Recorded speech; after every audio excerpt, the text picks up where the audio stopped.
नमस्कार। आज हम एक बहुत ही खास ग्रंथ पर गहराई से बात करने वाले हैं। बाणभट्ट का हर्षचरित। नमस्कार। हाँ, ये हमें सीधे 7वीं शती के भारत में ले जाता है। बिल्कुल। और हमारे पास जो स्रोत सामग्री है वो इस ग्रंथ के ऐतिहासिक और साहित्यिक दोनों पहलुओं पर रोशनी डालती है। हाँ, और ये ग्रंथ वाकई बहुत अनूठा है। सम्राट हर्षवर्धन के जीवन पर आधारित। और लिखा भी किसने? उनके ही दरबारी कवि बाणभट्ट ने, वो भी संस्कृत में। और ये बात बहुत महत्वपूर्ण है।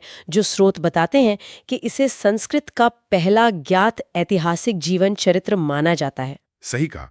मतलब ये सिर्फ एक राजा की कहानी नहीं है, उससे कहीं ज्यादा है ये। हाँ, और हमारी कोशिश भी यही है कि हम समझें कि ये ग्रंथ जो कहानी और इतिहास का एक तरह का मिश्रण लगता है, उस दौर के भारत के बारे में, मतलब वहाँ की राजनीति, समाज, सोच क्या खास बताता है। बिल्कुल।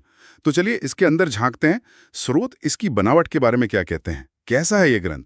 हाँ, ये दिलचस्प है। बताया गया है कि ये 8 उच्छ्वासों में बटा है, मतलब चैप्टर्स कह सकते हैं। हाँ, अध्याय या चैप्टर्स। लेकिन जो सबसे हैरान करने वाली बात है वो ये कि बाणभट्ट शुरुआत सीधे हर्ष से नहीं करते। अच्छा, तो फिर कैसे? पहले कुछ अध्यायों में वो अपने वंश और अपने जीवन के बारे में काफी विस्तार से बताते हैं। उसके बाद वो हर्ष की कहानी पर आते हैं। अरे वाह! यानी लेखक पहले खुद को मंच पर लाते हैं। ये तो कहानी कहने का एक बहुत ही अलग तरीका है, खासकर उस जमाने के लिहाज से। हाँ, बिल्कुल। और इसका शायद कोई गहरा मतलब भी हो सकता है, सिर्फ एक परिचय से ज्यादा। जैसे कि क्या सोचते हैं विद्वान इस बारे में? देखिए, कुछ का मानना है कि ये बाणभट्ट का अपनी विश्वसनीयता स्थापित करने का तरीका था। मतलब ये दिखाने का कि वो कौन है और क्यों वो हर्ष जैसे सम्राट के बारे में लिखने के योग्य हैं। एक तरह से अपनी अथॉरिटी जताना। हाँ, और ये भी हो सकता है कि ये उस दौर की साहित्यिक परंपरा का हिस्सा हो, जहां लेखक अपनी पहचान, अपना परिचय पहले स्पष्ट करते थे। समझ गए। अच्छा, और फिर जब वो हर्ष की कहानी पर आते हैं तो मुख्य तौर पर किन घटनाओं का जिक्र मिलता है हमें? कहानी शुरू होती है हर्ष के वंश से, पुष्यभूति वंश। फिर उनके भाई राज्यवर्धन की दुखद मृत्यु के बाद जो नाटकीय घटनाक्रम होता है, जिसके चलते हर्ष को सिंहासन संभालना पड़ता है। हाँ, वो काफी नाटकीय था, सुना है। बिल्कुल। और उनकी बहन राज्यश्री को बचाने का जो मार्मिक प्रसंग है, वो भी इसमें शामिल है। बहुत भावनात्मक हिस्सा है वो। और उनके शासनकाल की भी कुछ झलक मिलती होगी, युद्ध वगैरह। हाँ, उनके कुछ शुरुआती सैन्य अभियानों का वर्णन है, जैसे गौड़, मगध और शायद पंजाब क्षेत्र में उनकी पहुंच।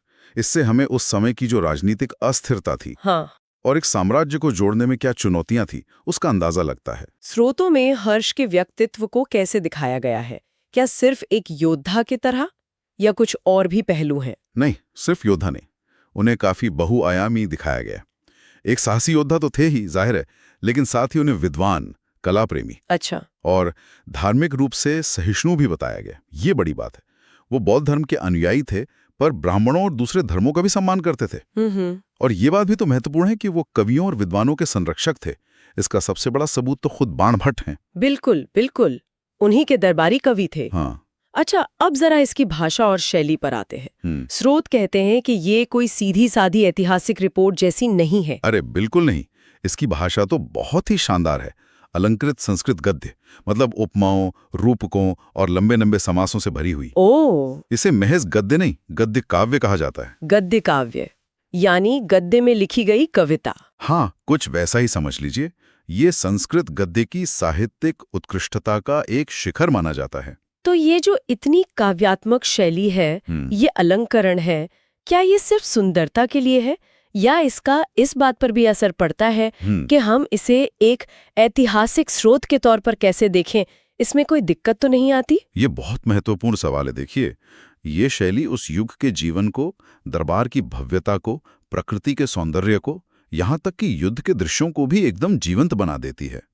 पढ़ने में अद्भुत लगता है। लेकिन हाँ, क्योंकि ये इतनी अलंकृत है और जाहिर है राजा की प्रशंसा में लिखी गई है, तो इसे पढ़ते हुए हमें कवि की कल्पना और राजा के प्रति उसके नजरिए को ध्यान में रखना होता है। मतलब थोड़ी सावधानी बरतनी पड़ती है इतिहास के नजरिए से। हाँ, थोड़ी आलोचनात्मक दृष्टि रखनी पड़ती है। स्रोतों में कुछ अनुवादित पंक्तियां भी दी गई हैं, जैसे एक है, राजा हर्ष की उदारता इतनी प्रसिद्ध थी कि वो अपने राज्य के अंतिम नागरिक की भी चिंता करता था। हाँ, और एक और है, धर्म वही है जो प्रजा के हित में हो, केवल आडंबर नहीं। ये पंक्तियां दिखाती हैं कि बाणभट्ट हर्ष को किन ऊंचे आदर्शों से जोड़कर दिखाना चाहते थे, एक आदर्श राजा के रूप में? तो अगर हम सब कुछ समेटें तो इसका ऐतिहासिक और साहित्यिक महत्व क्या उभर कर आता है? मुख्य बातें क्या हैं? देखिए, ऐतिहासिक रूप से ये गुप्त साम्राज्य के पतन के बाद के उत्तर भारत का एक कह सकते हैं अमूल्य दस्तावेज है। उस काल की राजनीति, समाज की जानकारी का एक बड़ा स्रोत। हाँ, गुप्तोत्तर काल के बारे में जानकारी कम मिलती है वैसे भी। सही कहा। और साहित्यिक दृष्टि से देखें तो ये भारत की पहली ऐतिहासिक जीवनी होने का गौरव रखती है और संस्कृत गद्य की क्षमता का, उसकी सुंदरता का एक अद्भुत उदाहरण है। यानी ये सिर्फ घटनाओं की लिस्ट नहीं है, बल्कि उस जमाने के दरबार का माहौल कैसा था, युद्ध की रणनीतियां कैसी होती थीं, धार्मिक माहौल कैसा था, लोगों की सोच, इन सब का एक चित्र पेश करता है। बिल्कुल सटीक कहा आपने। अगर हम इसे बड़े नजरिए से देखें तो हर्षचरित इतिहास और साहित्य के बीच एक पुल जैसा है। यह हमें 7वीं सदी के भारत को सिर्फ जानने का नहीं बल्कि महसूस करने का मौका देता है। महसूस करने का, हाँ, ये महत्वपूर्ण है। हाँ, मतलब न सिर्फ तथ्यों के जरिए बल्कि उस दौर की भाषा, उसकी संवेदनाओं और उसके सांस्कृतिक माहौल के जरिए। तो इसका मतलब ये हुआ कि हर्षचरित सिर्फ एक सम्राट की कहानी भर नहीं है, ये अपने समय की सामाजिक और सांस्कृतिक धड़कन को समेटे हुए एक दर्पण की तरह है। बिल्कुल। और यह दिखाता है कि कैसे साहित्य सिर्फ तारीखों और घटनाओं से आगे जाकर किसी युग के मूल्यों को, उसकी जटिलताओं को, उसकी आत्मा को पकड़ सकता है और आने वाली पीढ़ियों के लिए सहेज सकता है। हाँ बिल्कुल, उसे सहेज कर रख सकता है। ये वाकई गहरी बात है और ये सोचना भी दिलचस्प है, जैसा कि स्रोत इशारा करते हैं कि बाण भट्ट दरबारी कवि थे। तो इस बात ने उनके लेखन को, हर्ष के चित्रण को कितना प्रभावित किया होगा? हाँ, ये एक सवाल है जिस पर विचार करना चाहिए।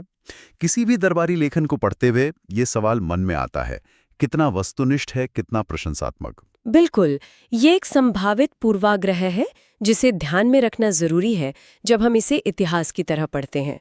खैर, आज इस दिलचस्प चर्चा के लिए बहुत शुक्रिया। हर्षचरित पर ये बातचीत यकीनन हमारे श्रोताओं को इस महत्वपूर्ण ग्रंथ को और जानने के लिए प्रेरित करेगी। मुझे भी बात करके बहुत अच्छा लगा। धन्यवाद।